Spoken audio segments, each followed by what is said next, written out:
It's Red Eye Radio. Gary McNamara and Eric Harley talk about everything from politics to social issues and news of the day. Whether you're up late or you're just starting your day, welcome to the show.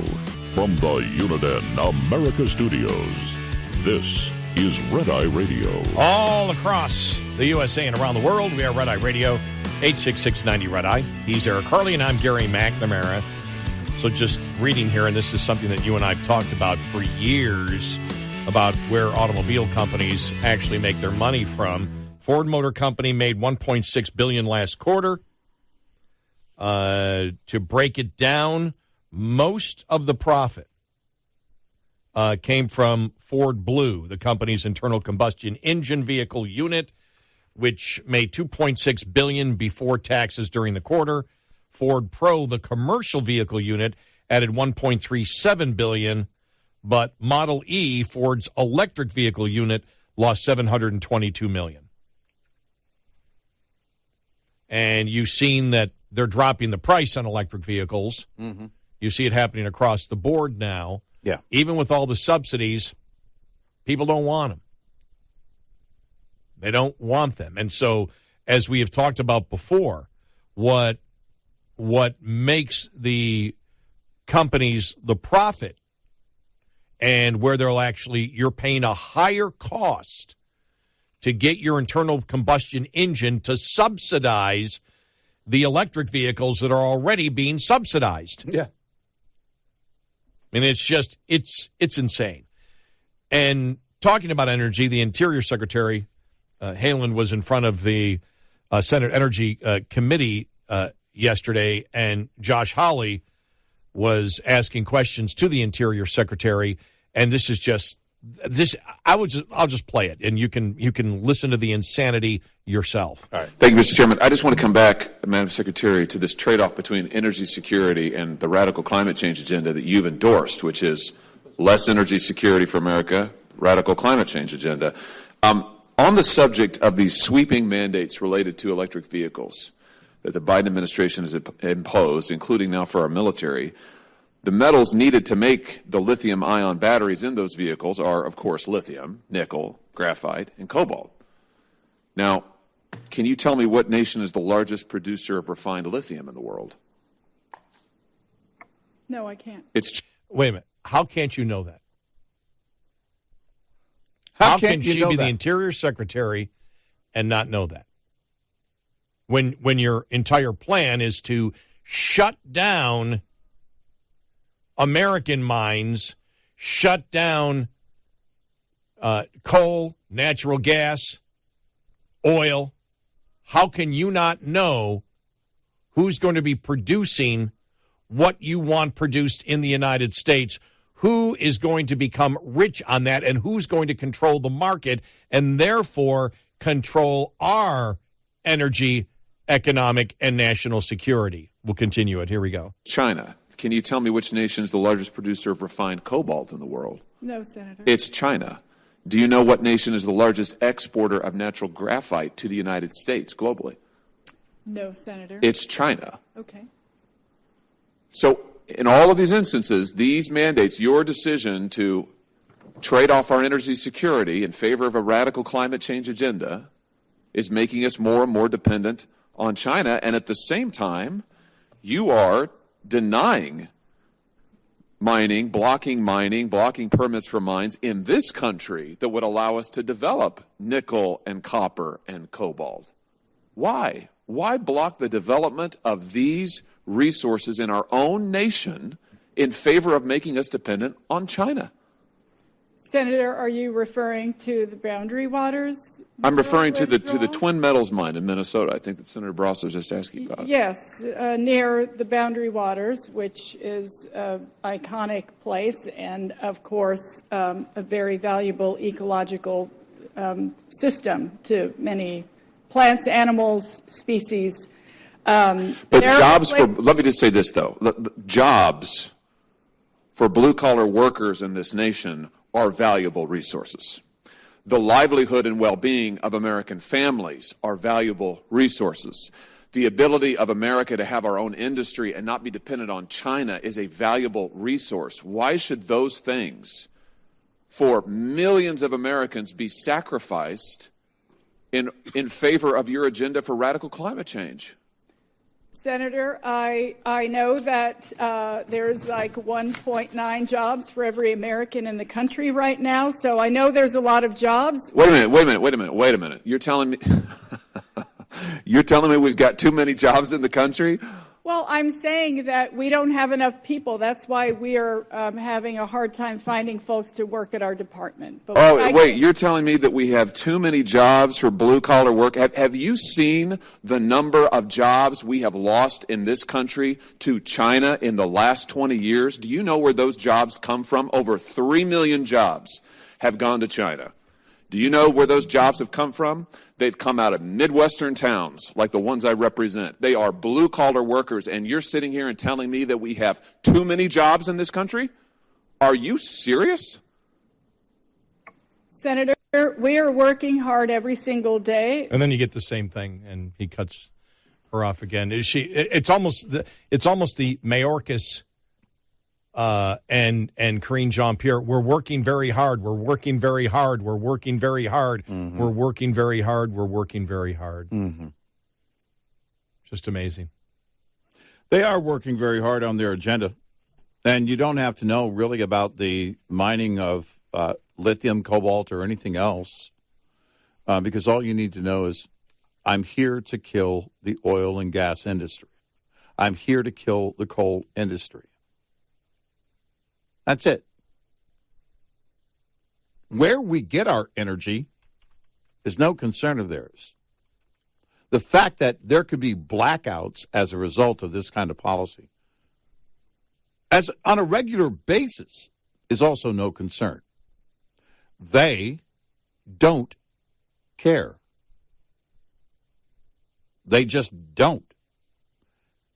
Everybody who knows anything about the operation of it, and I mean recent examples, a child can tell you, well, if the sun isn't out that day, then solar is not going to produce.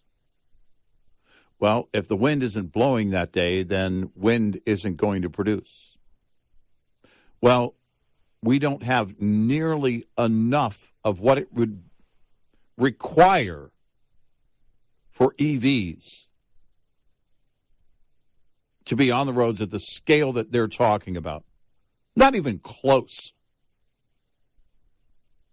You would have to ramp up the mining to the nth degree in every field across the globe just to start moving in that direction. But they don't care. The fact that it will fall short and people will be hurt by this doesn't matter to them. That doesn't play into the equation. Yeah, the story out of New York yesterday, National Grid proposes a 17% rate increase for New York City customers for their electricity, saying because in order to deliver them more clean energy because of their climate change policies and inflation, a 17% hike is needed. And we go all the way back to 2008, February 2008, when then candidate Obama told the San Francisco Chronicle that the entire goal was to skyrocket electricity prices. And it was, who was it? I keep thinking it wasn't Mayorkas, because that would be on the border. Who was talking about a couple of weeks ago? We brought it up on the show, saying that, it must have been John Kerry. I believe it was John Kerry stating that we can make clean energy more competitive by raising the cost of oil and natural gas. Yeah. It's like, okay, we need to skyrocket those costs so then we make it more competitive so people don't see the difference because government artificially escalates the cost of oil and natural gas, and therefore wind and solar is then competitive with all the subsidies. And then we know the insanity in Texas, the absolute insanity in Texas, which is, that was the ultimate to me. and if it's happening in Texas, it can happen anywhere, where because of so much free money, subsidies for wind and solar from the federal level, of course, people are taking advantage of it. And they will grab that free money and they will produce solar and wind. Now, the state of Texas realizing that we can't run a grid that way, and the federal government not giving a damn, just saying build that, build this, build that. We're like, well, we can't run the grid on solar and wind. Well, you've got federal mandates. You must accept it. You must take it all. We can't do it. What about if the wind blows? We've already seen what happens in Frizola. What do we do is you keep increasing the amount of electricity going to the grid from solar and wind that is inconsistent. And so the state of Texas, the plan is the state of Texas is to build natural gas plants that can hit the grid immediately, spend billions upon billions of dollars, and they want those natural gas plants because they're only going to run 10% of the time, subsidized by the taxpayer through taxes and higher rates. To pay for the 90% of time when they'll be doing nothing. Right, exactly. And so we're actually, in the state of Texas, the state says we have to subsidize the cost of electric generation that does not need to be subsidized if we were using it as the primary form of energy, but we need to subsidize the natural gas backup plants that are only running 10% of the time in order to back up the subsidized solar and wind that cannot provide power 24/7. Yep. It's pure insanity. It will be the highest you've ever paid for electricity.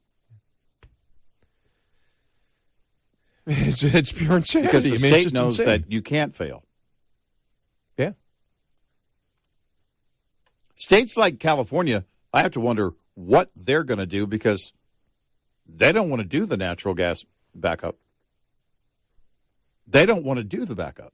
So you actually have states competing against the federal government saying nothing we can do. This money's available. We can't stop them from doing it.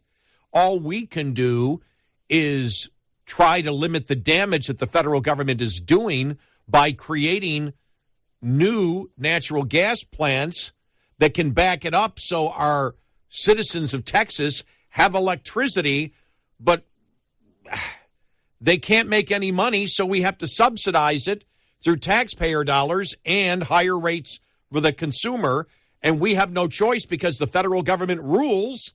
We can't stop the federal government from giving those subsidies for solar and wind in the state of Texas. We can't stop it.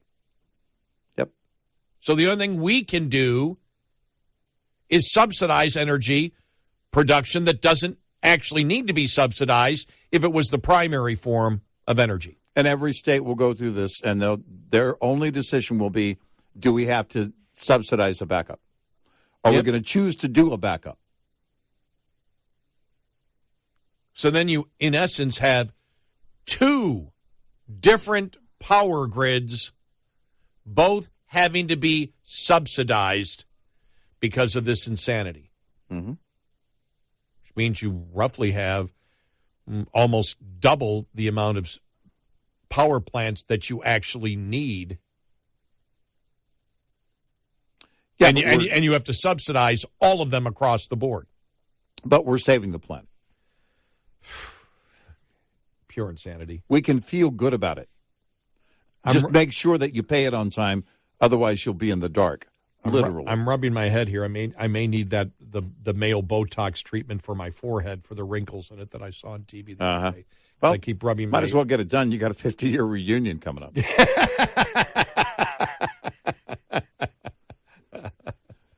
You want to look spry, don't you? Maybe I'll have a chance at some of those women who rejected me in high school 50 years later. Well, let's just take this one step at a time. 866-90 Red Eye. On the heels of a slow-moving weather system affecting parts of the nation's midsection, a second pattern, starting in the west coast, is bringing rain and snow showers. And as USDA meteorologist Brad Rippey adds, in time, we're going to see an interesting setup with this new system. It's going to be kind of strung out in the sense that a lot of the moisture is going to be pulled eastward or southeastward from the western U.S. North of where that moisture is, it's going to remain rather chilly. That would include the Great Lakes region, the northern plains. Very slow to warm up even after this pesky storm over the Great Lakes region moves away. Heavy rains are expected in a stretch from the Pacific Northwest to the middle Mississippi Valley, as well as early season heat. By the time we get to the end of the week, we're looking at 90-degree plus temperatures widespread across the south central United States, including hard red winter wheat country of the southern plains and later extending into the deep south along the Gulf Coast. I'm Rod Bain reporting for the U.S. Department of Agriculture in Washington, D.C. This report is made possible by Cenex Roadmaster XL Premium Diesel and Citgo Lubricants. Lines open for your calls. 866-90-RED-EYE on Red Eye Radio.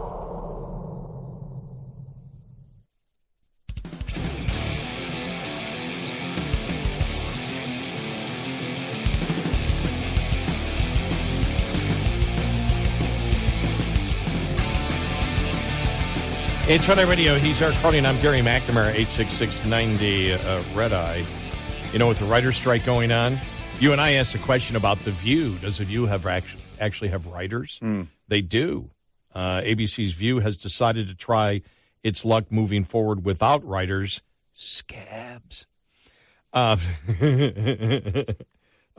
show host Whoopi Goldberg apologizing in advance during Tuesday's show, explaining that their banter during the roundtable talk would likely be less polished now that their writers are on strike. Well, here's my question. Seth Meyers is a writer. He belongs to the Writers Guild. So he's on strike. Do they not belong to the Guild? Does Whoopi not belong to the Guild? Well, it says here, and I thought it was maybe a misprint, but I don't know now. It says Gutfeld, hosted by Fox's, Greg Gutfeld, will be the only network-based late-night show to stay on the air because its writers are members of the Writers Guild and are not participating in Hollywood's first labor stoppage in 15 years, according to a report by The Wrap. Well, I think they meant they are not. That's what I thought. That's members of the Writers. That's what I thought. And they said they are. That's what I thought they are not. Yeah. And that's why. Right.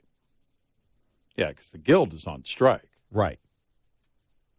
Unless they're saying they are members of the Writer Guild, but they're not. I mean, they didn't phrase it that way. So I'm guessing they left a very critical word out. The word not. They are not members of the Guild. But, yeah, so late night TV and I don't know what else is directly affected. But now it makes me wonder because, on The View, they have those lawyers that are ready to pounce on any second to have a retraction in the next segment because they can't trust the women on The View not to defame someone consistently. Mm-hmm. And so my question would be, did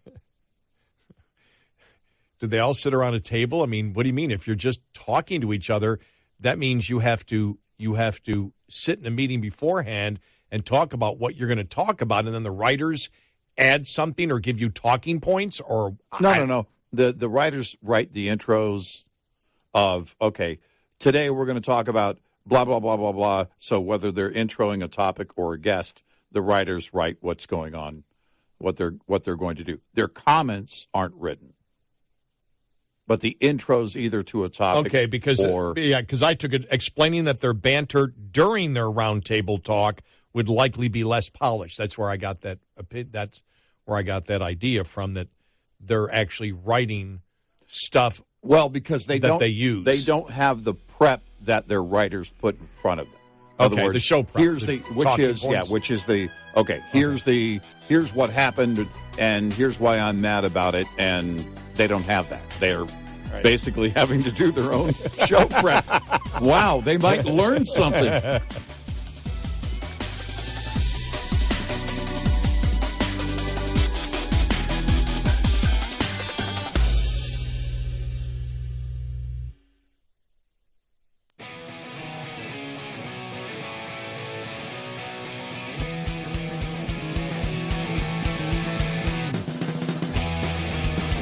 You're a threat to democracy if you don't download our app, Red Eye Radio. It's Red Eye Radio. He's Eric Harley, and I'm Gary McNamara. Download our Red Eye Radio app today. Listen when and where you want if you can't listen live overnight. Okay, here we go. Karine Jean-Pierre does something right. She answers a question the way that if we were her advisor, we would tell her to answer the question.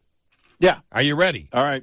So don't ever let it be said that we didn't say that she did something right. Here we go. All right.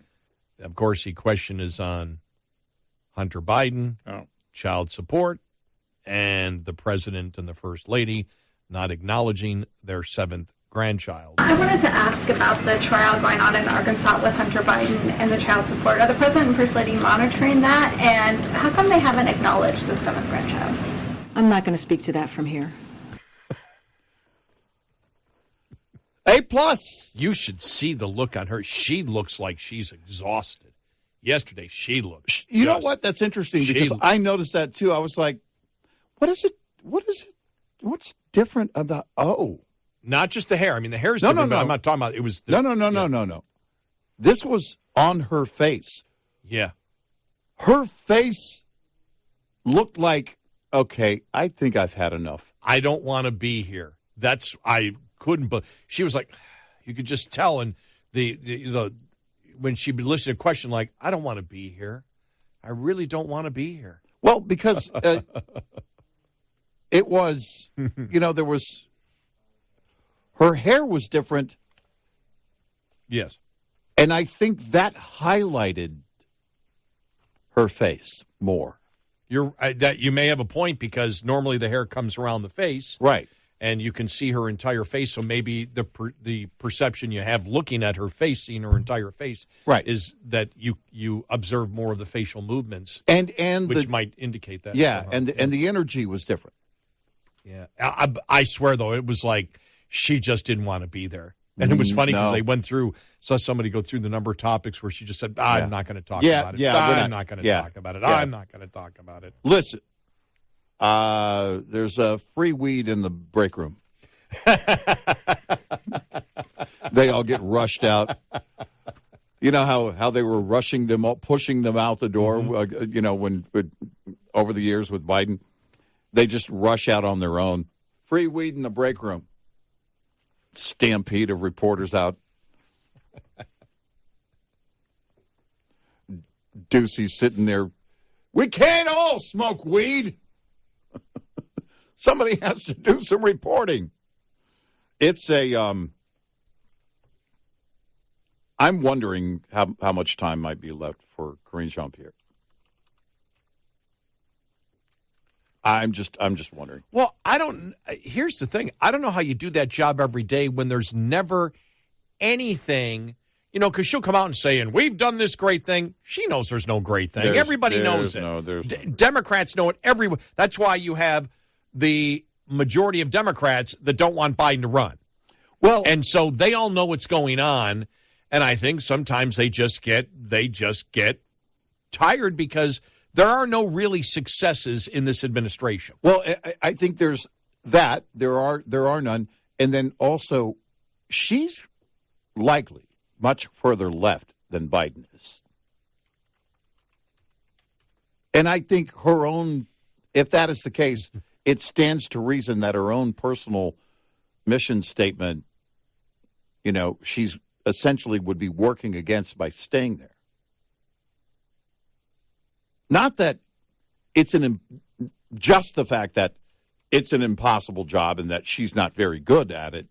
I think from her perspective, Biden isn't what we want.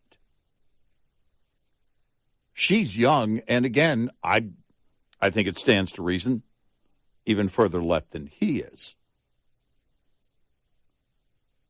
So you just move on. And I think that could easily be the case. I don't know when that happens. My guess is you wait until the quieter time of year. That's either in midsummer or later in December, before the election season gets going. You know it's going to be fascinating now because the White House came out and said, no. The president didn't cave on anything on the debt ceiling. He didn't cave at all. He didn't cave at all. He didn't cave at all. And you'll see. I just wonder, okay, what's going to happen now? Right. Is he not going to? Because remember, you have had Democrats slowly peeling off on this. Right, yeah. Saying you got to negotiate. And the Republicans, even Schumer was asked the question yesterday. I don't know who the reporter was, but Schumer was asked the question, look, you said that Republicans don't have a plan and won't have a plan, and that Republicans, and they have a plan. They presented the plan. Now you don't have a plan, and the president doesn't have a plan. The ball's in your court. Whoa. Yeah. That was good. Yeah. Yeah.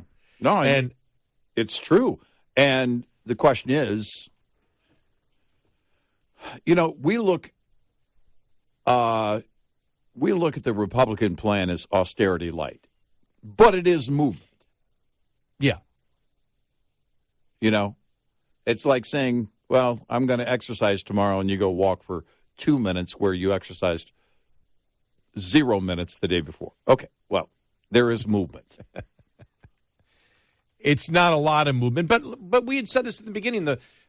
When the Republicans took the House, and we've got this occasionally from some of our listeners, but they're not accomplishing a lot. And when we said, well, they were never going to accomplish a lot. They only have the House. They only have the House, and so all they can do is set in motion where they stand, and for 2024, show the American people this is what we stand for.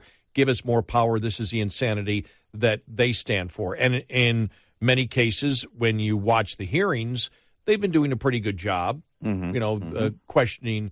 And now they need to start making advertisements. As we get closer, they need to put ads together that really show the Democratic Party what they are in their own words. And I think there's enough to do that with. You don't need to. Yeah. You don't actually need to make the accusation. You can simply use so much of what they've said in their own words against them. Yeah. So I think so. Will they, I guess, will be the question, and how effective will they be on it?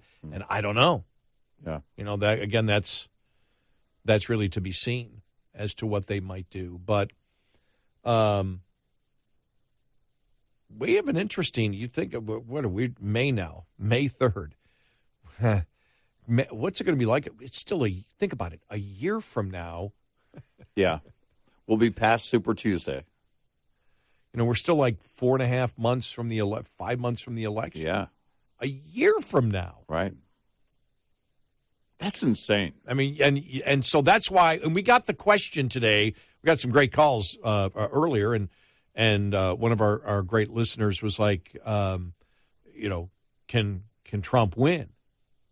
Will Biden beat Trump? And like, who knows? You don't. Way too many variables. There are too many variables. And I mentioned Andrew McCarthy's column where he said why Trump can't win. Mm-hmm. And one of the things out there is Trump will be the hardest one to win because he cannot be, as Andrew McCarthy put it, the vast majority of people voting will not be Republican. Because probably, and if you say vast majority, probably 65% will not be Republican because there'll be independents in there. Yeah. Independents and then whatever. And if that's the case, it's impossible for him to win. Right. And so, so Biden will win. And it's like, yeah, but you don't know the effect. And I don't know the effect. I understand that point. And there's a legit point. Will independents cross? And will the economy be bad enough 16 months from now where people will say, okay, I'll even go for Trump? I don't know. I don't know what's going to happen with Biden and the Hunter Biden thing. The influence peddling is all over the place. I mean, it's just, It's right. Everybody knows about it. It's becoming crystal clear every day. Now it's reached his cabinet members when it comes to what the perception is of a cover-up. The American public knows about it. I don't know how this will come back and hit him. And I don't know how the public would respond if Kamala Harris became the candidate by default. Well, the one thing, and please, people are eating breakfast. The one thing that you don't see is typically with independents, people in the middle. Typically, that's not where you see voter apathy, right? Because in my mind, I'm trying to get into the psychology of the voter. If it's so bad that the middle stays home. Now, typically, that's not the case. It's one or the other major parties is not happy with their party. That's where you see voter apathy. Typically, that's what drives voter apathy. But what I don't have in front of me is any stats on that, and I don't know that they would apply historical data that would show us the last time the middle really there was any kind of indication that independents, were staying home, because I don't know where they go. Right now, I'm far from making any kind of, we never make predictions, but I can't tell you, I can't even line it out. Because if the economy is still doing horrifically bad, especially if you see core inflation is still high, and you see the interest rates that will be high, they are likely not going to reverse interest rates, and you have stagflation carrying on for that long, we could be into a full-on recession by then. That could last a year. It could certainly go for 3 or 4 quarters. I think that it could. It just depends on how deep the recession is and what is done about it. I think the first move would be on a recession. Well, we need the Fed to act, and the push once again to have the Fed reverse interest rates. But I don't know that that's going to happen in time. And I don't know what the effect would be. And if the border goes crazy right now, I don't know what effect that's going to have. Oh, yeah. Because that's been never ending. And now you've got, again, when you've got the city saying we can't handle any more. Right. And there's thousands more coming. Oh, yeah. And the governor of Texas already has said, Abbott's already said, sorry, your problem is with the president, not me. Right. Go talk to your guy. Right. And so they're going to get tens of thousands of more over the next 16 months in Chicago, New York, Los Angeles. Mm-hmm. I think it might be expanded. Yeah, it could be. I think they may even, offer it because there's going to be more. You see a couple of the news reports in El Paso right now. It's insane. Oh, yeah, yeah. There's migrants all over the streets of El Paso. Yeah. I saw the reporter saying, you cannot believe the situation here. Yeah. It was, and it's been that way. It's got increasingly worse since Biden, the whole visit to the border, Kamala and officials going to the border, and it just makes the situation worse. Because what they know, the people that are coming across in the cartels that are putting people across the border, what they know is the administration's really not going to do anything. Everything is aesthetics right now, and they're not going to do anything. This summer will be a massive push. You'll see a surge like we've never seen before at every single point on the border. 866-90 Red Eye. Get in touch with Red Eye Radio, toll free at 866-90 Red Eye.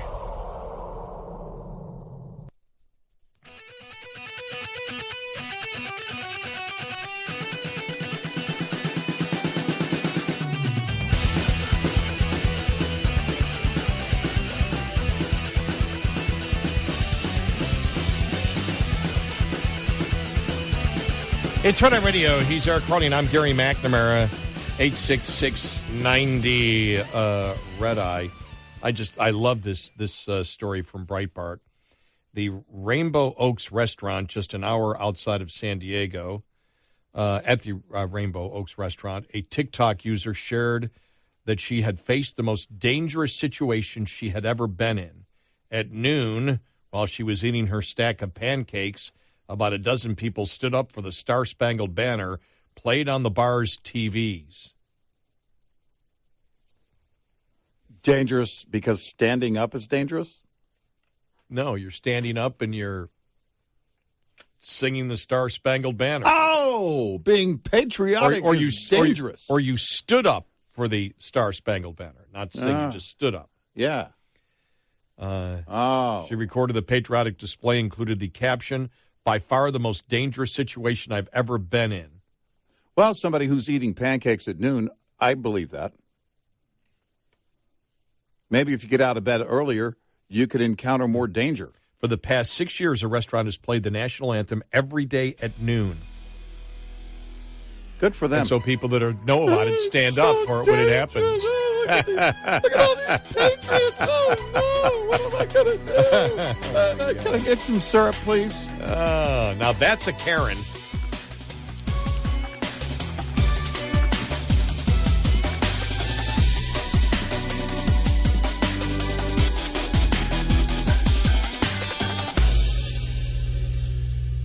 This is Red Eye Radio on Westwood One.